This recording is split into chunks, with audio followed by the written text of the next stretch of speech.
जय हिंद दोस्तों। अगर आप एनएसपी स्कॉलरशिप 2026-27 के लिए अप्लाई करना चाहते हैं तो सबसे पहले आपको ओटीआर यानी वन टाइम रजिस्ट्रेशन करना होगा।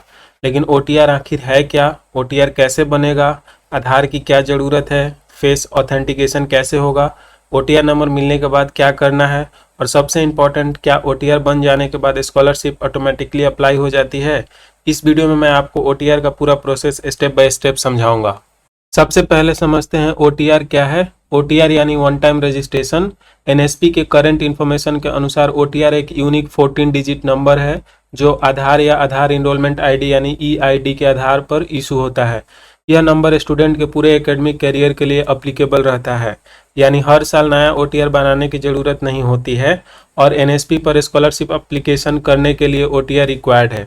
यहाँ एक बहुत इंपॉर्टेंट डिफरेंस समझिए। ओटीआर बनाना और स्कॉलरशिप एप्लीकेशन करना दो अलग अलग चीज़ें हैं।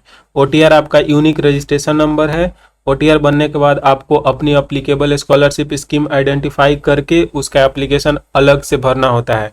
इसलिए सिर्फ ओटीआर जनरेट हो गया इसका मतलब यह नहीं है कि आपकी स्कॉलरशिप एप्लीकेशन सबमिट हो गई। अब बात करते हैं ओटीआर शुरू करने से पहले आपको क्या तैयार रखना चाहिए। सबसे पहले एक्टिव मोबाइल नंबर रखें। ओटीआर रजिस्ट्रेशन में मोबाइल नंबर जरूरी है। इसके अलावा आधार या एप्लीकेबल आधार इनरोलमेंट आईडी यानी ईआईडी की ज़रूरत हो सकती है और फेस ऑथेंटिकेशन के लिए एंड्रॉयड डिवाइस पर एनएसपी ओटीआर ऐप और आधार फेस आरडी सर्विस की ज़रूरत पड़ सकती है। करंट एनएसपी ओटीआर इन्फॉर्मेशन के अनुसार ओटीआर के लिए कोई फ़ी नहीं है। अब एक्चुअल प्रोसेस शुरू करते हैं। सबसे पहले नेशनल स्कॉलरशिप पोर्टल की ऑफिशियल वेबसाइट पर जाएं। स्टूडेंट सेक्शन में आपको ओटीआर का ऑप्शन दिखाई देगा। ओटीआर रजिस्ट्रेशन पर जाएं और रजिस्ट्रेशन इंस्ट्रक्शंस केयरफुली पढ़ें।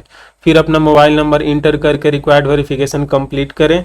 रजिस्ट्रेशन के दौरान जो इन्फॉर्मेशन मांगी जाए उसे बहुत केयरफुली भरें, क्योंकि ऑफिशियल ओटीआर गाइडलाइंस के अनुसार सबमिशन के बाद करेक्शन या एडिटिंग की सुविधा उपलब्ध नहीं हो सकती है। स्टेप 2 में रजिस्ट्रेशन के बाद अगला इंपॉर्टेंट स्टेप है ई-केवाईसी। यहाँ आधार या एप्लीकेबल आधार रिलेटेड इन्फॉर्मेशन के आधार पर आइडेंटिटी वेरिफिकेशन प्रोसेस कंप्लीट किया जाता है।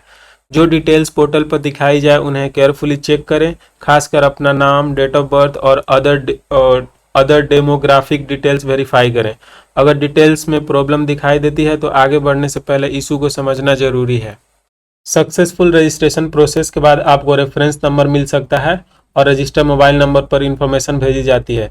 इस रेफरेंस नंबर को कहीं सुरक्षित जरूर रखें। यही इंफॉर्मेशन आगे ओटीआर जनरेशन के फेस ऑथेंटिकेशन प्रोसेस में काम आ सकती है। अब आता है फेस ऑथेंटिकेशन। इसके लिए ऑफिशियल एनएसपी ओटीआर ऐप इस्तेमाल किया जाता है। NSP OTR app national informatics centre यानी एनआईसी का ऐप है। ऐप आधार फेस आरडी सर्विसेज के जरिए यूआईडीआई बेस्ड फेस ऑथेंटिकेशन करता है। एक्सटर्नल बायोमेट्रिक डिवाइस की जरूरत नहीं होती है। अब एनएसपी ओटीआर ऐप खोलें और दिए गए इंस्ट्रक्शंस के अनुसार फेस ऑथेंटिकेशन कंप्लीट करें। आपको रेफरेंस नंबर या पोर्टल द्वारा मांगी गई डिटेल्स एंटर करनी पड़ सकती है। कैमरा के सामने अपना फेस प्रॉपरली रखें और ऐप के इंस्ट्रक्शंस फॉलो करें। अगर ऑथेंटिकेशन सक्सेसफुल हो जाता है तो आपका ओटीआर जनरेट हो सकता है, लेकिन अगर फेस ऑथेंटिकेशन फेल हो जाए तो बार बार रैंडम अटेम्प्ट्स करने के बजाय एरर मैसेज और ऑफिशियल इंस्ट्रक्शंस को केयरफुली देखें। फेस ऑथेंटिकेशन में प्रॉब्लम आए तो एक इंपॉर्टेंट चीज़ चेक करें। एनएसपी की करंट अनाउंसमेंट्स के अनुसार कुछ ऑथेंटिकेशन फेलियर्स आधार बायोमेट्रिक लॉक की वजह से भी हो सकते हैं।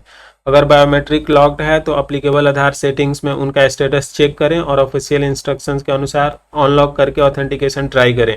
इसके अलावा कैमरा परमिशंस, लाइटिंग और ऐप रिक्वायरमेंट्स भी चेक करें। फेस ऑथेंटिकेशन सक्सेसफुल होने के बाद आपका 14 डिजिट ओटीआर नंबर जनरेट होता है।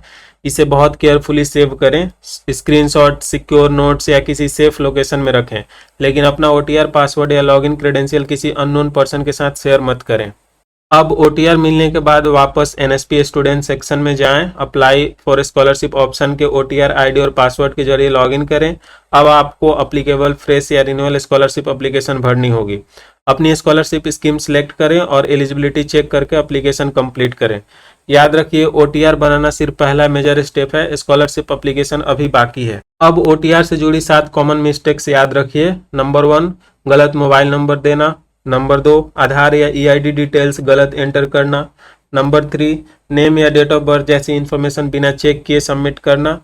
नंबर 4, ओटीआर के लिए किसी एजेंट को पैसे देना। नंबर 5, रेफरेंस नंबर सेव नहीं करना। नंबर 6, फेस ऑथेंटिकेशन के इंस्ट्रक्शंस इग्नोर करना। और नंबर 7, OTR जनरेट होने के बाद यह मान लेना कि स्कॉलरशिप एप्लीकेशन भी ऑटोमेटिकली सबमिट हो गई है। इन मिस्टेक्स से बचिए।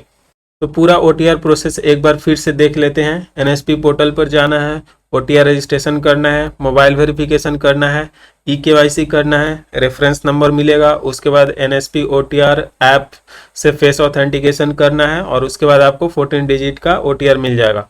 और उसके बाद इसी OTR से अप्लीकेबल स्कॉलरशिप एप्लीकेशन के लिए लॉगिन करके आगे प्रोसेस कंप्लीट करना है। और सबसे इम्पॉर्टेंट बात, OTR रजिस्ट्रेशन के लिए किसी थर्ड पार्टी को पैसे देने की ज़रूरत नहीं है। OTR और स्कॉलरशिप एप्लीकेशन हमेशा ऑफिशियल NSP प्रोसेस के थ्रू करें और अपनी पर्सनल डिटेल्स, OTP और पासवर्ड किसी अननोन पर्सन के साथ शेयर ना करें। अगर प्रोसेस में कोई इशू आता है तो पहले ऑफिशियल NSP इंस्ट्रक्शंस और हेल्प डेस्क इन्फॉर्मेशन देखें। ऐसे ही गवर्नमेंट जॉब्स, एग्जाम्स, स्कॉलरशिप्स और एडमिशन्स की लेटेस्ट अपडेट के लिए अप्लाई इंडिया को सब्सक्राइब करें। वीडियो पसंद आए तो लाइक और शेयर जरूर करें।